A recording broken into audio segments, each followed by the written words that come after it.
Kumusta mga fur parents? Naghahanap ka ba ng mga quality na daily supply o needs ng mga fur babies nyo? Kami nang bahala sa inyo dahil nandito na ang Daddy's Pet para sa mga fur babies nyo. Ang pinaka-quality at pinaka-affordable pet supplies and services in town.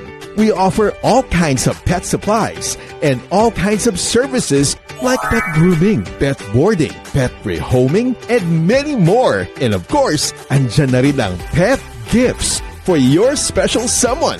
Hatid rin namin ang mga mababait na staff para sa mga fur babies nyo, kaya naman we ensure na safe at comfortable ang mga fur babies nyo. So what are you waiting for, mga ka-fur parents? Daddy's Pet. Affordable na presyo para sa mataas na standard na serbisyo. Visit us now! Welcome to Daddy's Pet Talk. Ikaw at ang pet mo ang rito. Sir, magandang araw po sa inyo, sir. Baka pwede niyo pong ipakilala ang inyong sarili at ang inyong pet sa ating mga ka-pet talk. Hello everyone, my name is Mark Clarence Embatan at ang pangalan po ng aso ay si Mulawin po. Sir Clarence, maraming salamat ha. Pinaunlakan mo tong interview na to.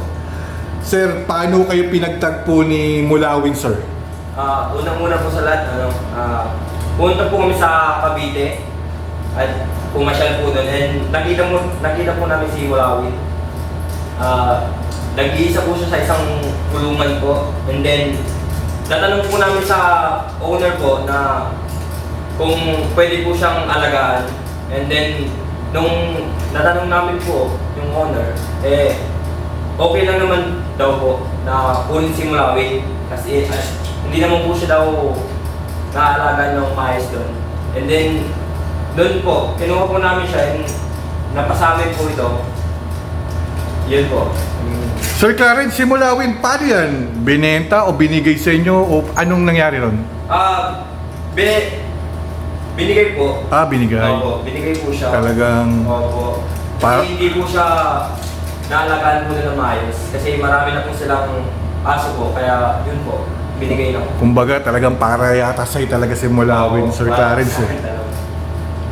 Sir, ilang buwan or taon na sa inyo si Mulawin po? Si Mulawin ay mag-2 years na po sa amin. Okay lang naman po and maganda po ang pakikitungo ni Mulawin po sa amin. Bali, ilang buwan na si Mulawin nung nakuha niyo po? Years na rin po. Years? 1 year old na 1 rin? year po.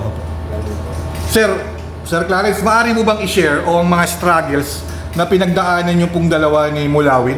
Kung nagkasakit siya, baka pwede niyo po ikwento sa ating mga ka-pet talk? Nung nagkasakit po siya, nung sakit po nun is medyo malukha rin po kasi naghihina rin po, nanghina, tapos nagsusuka din po. Di ko po alam gagawin ko po dun. Kaya po nagtanong po ako sa veterans na parang vet doctor po. Opo. Parang may pinusok po sa kanya para po gumaling. Tapos binigyan po ng mga vitamins po. Opo. Ganun po. Para po gumaling siya. And yun po, nakasurvive naman po siya. Yun nga yung Sir Clarence talagang pag hindi natin talaga alam hanggat maaari, takbo natin kagad sa vet para maulunasan kagad. Hindi tayo manghuhula kasi sila talaga alam nila kung anong dapat gawin, sir. Sir Clarence, mapili ba sa pagkain si Mulawin? Ay, opo, mapili po to. Lalo pag parang tawag dito, pagtapos ng kumain, tapos binigyan po siya ng hindi niya trip na pagkain, ayaw niya po eh. Kaya dog food lang po yung Special na pagkain, sir, binibigyan nyo rin siya? Opo, favorite po nila is fried chicken po. Fried chicken. Taga gusto niya fried? Opo, fried chicken. Sarap naman yung Mulawin. Ang fried chicken. Sir Clarence, paano nyo binabudget ang pera nyo pagdating sa pangangailangan ni Mulawin, sir? Siyempre, part of the family na sir si Mulawin eh. Opo. Sa una po is okay lang naman po kasi nakakasama na rin po namin at nag-i-enjoy naman po kami. Kaya kahit kasama po sa budget, okay lang po. Yun talaga po yung Opo. Kumbaga, pag part of the family na, talagang wala na budget, talagang kung ano kailangan eh. Sir Clarence, anong favorite banding yung dalawa ni Mulawin?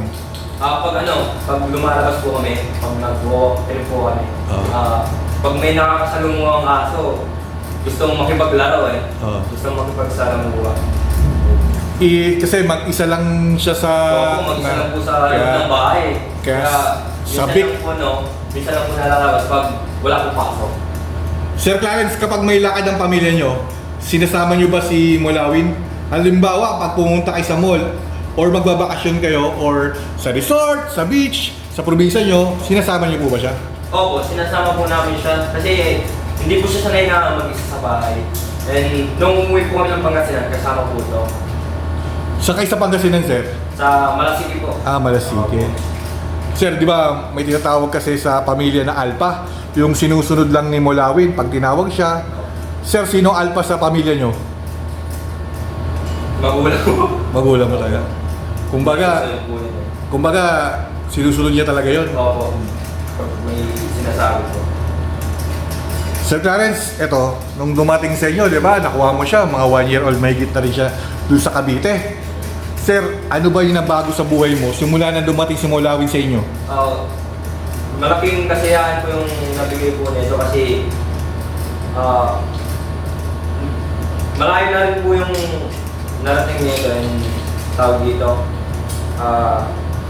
Siya rin po yung nagbigay ng saya sa amin kasi wala po kami kaso since napunta po kami dito sa Cubao. And ito po, binigay kaya napaka-thankful namin po sa nagbigay. Yun talaga, sir. Iba talagang nagagawa ng pets natin. Kasi sa akin, hindi mo rin sila pwedeng tawagin pets eh. Pabili talaga sila eh. Pero although yung pets na sinasabi, talagang pagmamahal yun eh as a part of the family. Sir, anong message mo kay Mulawin? Siyempre, 5 to 10 years from now, mababalikan mo tong kahit araw-araw, tong YouTube or FB Reels. Sir, anong gusto mong message na gusto sabihin kay Mulawin, sir?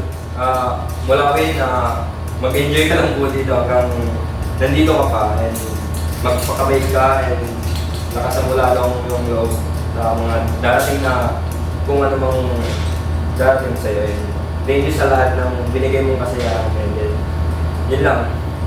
Stay safe lang, Mulawin. Sir, maganda yung message na binigay mo. Sana lahat ng dumating sa inyong pagsubok, malagpas sa inyo ni Mulawin. Sana 20 years above, manirahan pa siya dito sa atin at makasama niyo pa. Sir, syempre, nag-message ka. Ano naman, Sir Clarence, ang pwede mo maipangako kay Mulawin? Ang mga ipapangako ko po dito kay Mulawin is alagan ko pa siya hanggang kaya ko po and papaalagaan ko po itong binigay po sa akin na Sir, ito, paano nyo nakuha yung pangalang Mulawin? Baka pwede mong kwento, sir, paano nyo nakuha yung Mulawin na name niya? Nakuha ko po yung pangalan ng Mulawin sa teleserye. Yung tawag dito. Sa GMA po. Opo, yung kay Ding Dong. Opo. Mulawin. May lumabas po doon na pangalan na Mulawin. Kaya yun, naisip-isipan ko na yun na lang po yung ipangalan ko po na yung Mulawin. Galing ng pagkwento ni Mulawin ah. Sir, siyempre may experience ka na, nakasama mo na siya ng year na rin. Sir, siyempre may mga nanonood dito mga kapetok natin na first timer pure parents. Baka pwede mo siyang share or magbigay ng advice para sa kanila kung paano mag-alaga ng kanilang mga bagong pet, sir. Unang-una po sa lahat is pag may aso po kayo is alagaan niyo po ng mabuti and pag may sakit po is ipunta po agad sa malapit na pet dog, gano'n po. Tapos alagaan po siya ng maayos, kumbaga. Kasi po, hindi po Hindi biro, doon? Hindi po biro ang pag-aalaga ng aso. Isa na rin po ito sa kasama sa pamilya and din po. Sir, taos puso ako nagpapasalamat sa Sir Clarence. Pinaunlakan mo tong interview nito. Mula sa Daddy's Pet Talk, maraming salamat and Godspeed always, Sir Clarence. Sir, last message or shout out dyan, sir. Pwede mo mag-shoutout ka. Yan. Shoutout nga po pala sa tropa ko na nag-aaral po sa STA Cubao and sa mga tropa kong taga-Pangasinan po. And thank you po sa Daddy's Pet and maraming salamat po. Sir Clarence, sa mga nanonood ng Daddy's Pet Talk, please like, share, subscribe. Kung nagustuhan yung interview natin kay Mulawin, baka kayo naman po ang susunod na ma-interview dito sa Daddy's Pet Talk. Sir Clarence dito, di ba walk-in lang naman kayo, nag-try lang kayo magpa-pet groom, kakagugroom lang natin sa kanya dahil yung buhok niya mahaba na. At ginawa natin, pinapikat natin siya kanina. Bali sir, dito sir, welcome naman po ang lahat kahit hindi naman kayo magpa-pet grooming o pet boarding or bumili ng dog food or pet supplies. Kung willing kayong ipagmalaki nyo rito yung pet nyo, pumunta lang kayo rito sa Cubao, sa Daddy's Pet. Sir, welcome talaga rito lahat. Kaya nagpapasalamat din ako sir, nagpa-interview ka sa amin sir. Dito sa Daddy's Pet Talk, ikaw Sir Clarence at si Baby Mulawin ang bida rito. Maraming salamat Sir Clarence, maraming salamat po. Maraming salamat po. Thank you po. Thank you sir.